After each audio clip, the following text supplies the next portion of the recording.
Hello everyone. तर श्रावण सुरू झालेला आहे, तर आज आपण मस्त पनीरची बिर्याणी करूयात. तर चला, इथे मी घेतलेला आहे कांदा. तुमच्या जेवढे व्हेजिटेबल्स घरात आहेत तेवढे तुम्ही वापरू शकता, काही प्रॉब्लेम नाही.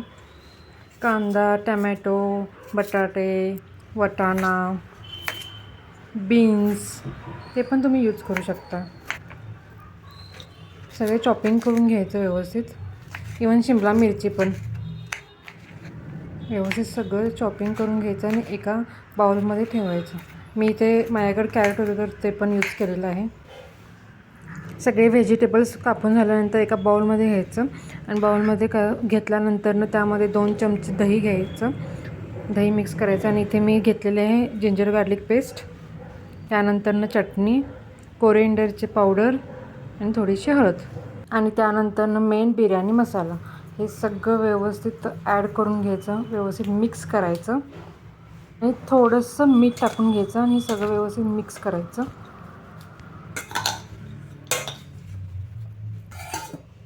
त्यानंतर कुकरमध्ये मी 2 चमचे तूप घातलेलं आहे. तुपामध्ये हे खडे मसाले, मिरची आणि कढीपत्ता हे सगळं व्यवस्थित त्यामध्ये मिक्स करायचं. त्यानंतर थोडेसे मी बदाम घातलेले आहेत. तुम्ही नाही घातलात तरी पण चालतं आहे, घातलात तरी पण चालते. आणि जे आपण केलेलं मिक्सचर होतं ते सगळे व्हेजिटेबल्स हे ह्यामध्ये मी कुकरमध्ये घालून घेतले आणि व्यवस्थित ते हलवायचं होतं. व्यवस्थित भाजून घ्यायचं.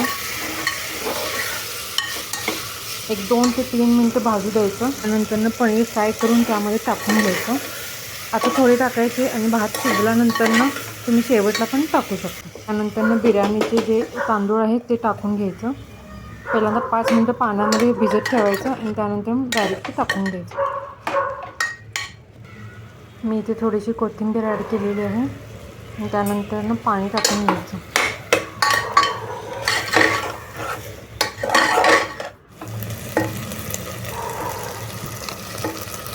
पाणी अति प्रमाणात टाकू नये. जेवढे तांदूळ घेतले तेवढे त्याच्यापेक्षा किंचित थोडंसं वरती एक्स्ट्रा. त्यानंतरनं थोडं मीठ टाकायचं आणि कुकरच्या 3 शिट्ट्या करून घ्यायच्या. इथे बघू शकता तुम्ही मस्त बिर्याणी झालेली आहे. खूप छान झाली होती. तुम्ही पण नक्की ट्राय करा श्रावण महिन्यामध्ये. भेटू आपण नेक्स्ट व्हिडिओमध्ये. बाय.